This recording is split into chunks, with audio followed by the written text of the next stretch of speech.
ਅਮੀ ਜੀ ਇੱਕ ਭਾਈ ਆ ਤੁਕੀਰ ਸ਼ਾਹ ਸਾਹਿਬ, ਅੱਛਾ ਉਹ ਤੁਹਾਡੀ ਵੀਡੀਓ ਨੂੰ ਨਾ ਹਰ ਨੂੰ ਲਾਈਕ ਕਮੈਂਟ ਸ਼ੇਅਰ ਕਰਦੇ ਆ। ਹਾਂਜੀ ਉਹਨਾਂ ਦੀਆਂ ਨਾ ਬੇਟੀਆਂ ਹੀ ਆ। ਉਹ ਕਹਿੰਦੇ ਮੇਰੇ ਕੋਲ ਬੇਟਾ ਕੋਈ ਨਹੀਂ ਹੈਗਾ ਤੇ ਮਾਂ ਜੀ ਨੂੰ ਕਹੋ ਕਿ ਮੇਰੇ ਵਾਸਤੇ ਦੁਆ ਕਰਨ ਕਿ ਮੈਨੂੰ ਅੱਲਾਹ ਤਾਲਾ ਬੇਟਾ ਵੀ ਅਤਾ ਫਰਮਾ ਦੇਵੇ। ਹਾਂਜੀ ਰਹਿਮਤਾਂ ਦੇ ਹੈਗੀਆਂ, ਨਿਮਤ ਨਹੀਂ ਹੈਗੀ। ਨਿਯਮਤ ਤੇ ਕਹਿੰਦੇ ਮਾਂ ਜੀ ਮੈਨੂੰ ਬਹੁਤ ਪਸੰਦ ਹੈਗੇ ਆ, ਵੈਸੇ ਤੇ ਖੁਦ ਪਾਕ ਜ਼ਾਤ ਹੈਗੇ ਆ ਤੇ ਲੇਕਿਨ ਉਹਨਾਂ ਨੇ ਕਿਹਾ ਮੈਨੂੰ ਇਹ ਚਾਹੀਦਾ ਕਿ ਮਾਂ ਜੀ ਮੇਰੇ ਵਾਸਤੇ ਦੁਆ ਕਰਨ ਕਿ ਮੈਨੂੰ ਅੱਲਾਹ ਤਾਲਾ ਬੇਟਾ ਅਤਾ ਫਰਮਾ ਦੇਵੇ। ਲਓ ਬਈ, ਜੇ ਮੇਰੇ ਬੇਟੇ ਨੇ ਐਡੀ ਹਸਤੀ ਦੇ ਮਾਲਕ ਨੇ ਮੇਰੇ ਕੋਲ ਦੁਆ ਕਰਾਉਣੀ ਆ, ਹਾਂਜੀ ਅਮੀ ਜੀ, ਤੇ ਫਿਰ ਮੈਨੂੰ ਤਾਂ ਅੱਗੇ ਜਵਾਬੇ ਕੋਈ ਨਹੀਂ ਕਿ ਦੇਖੋ ਅੱਲਾਹ ਤਾਲਾ ਦੀ ਕੁਦਰਤ ਆ ਕਿ ਮੇਰਾ ਪੁੱਤ ਮੈਨੂੰ ਦੁਆ ਨੂੰ ਕਹਿੰਦਾ ਆ ਜੀ ਅਮੀ ਕਿ ਅੱਲਾਹ ਤਾਲਾ ਉਹਦੀ ਮਨਜ਼ੂਰ ਕਰ ਲਵੇ। ਮੈਂ ਆਪਣੀ ਜ਼ਬਾਨ ਵਿੱਚੋਂ ਦੁਆ ਮੰਗੂੰਗੀ, ਅੱਲਾਹ ਕਬੂਲ ਕਰ ਲਊਗਾ, ਅੱਲਾਹ ਕਬੂਲ ਕਰ ਲਵੇ, ਅੱਲਾਹ ਕਬੂਲ ਕਰ ਲਊਗਾ।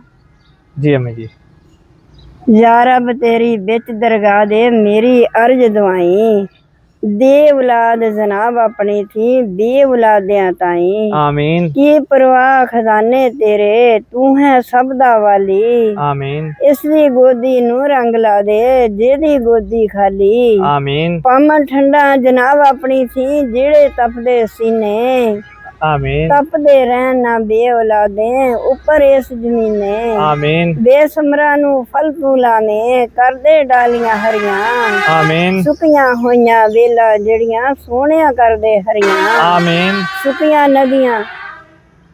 नदियां नीर चलावे रहमा दे रंग लावे। आमीन। सुते वक्त जिन्हां दे या रब करके फजल जगावे। आमीन। है बर्बाद जो बाद औलादों आबाद कर वो खाने।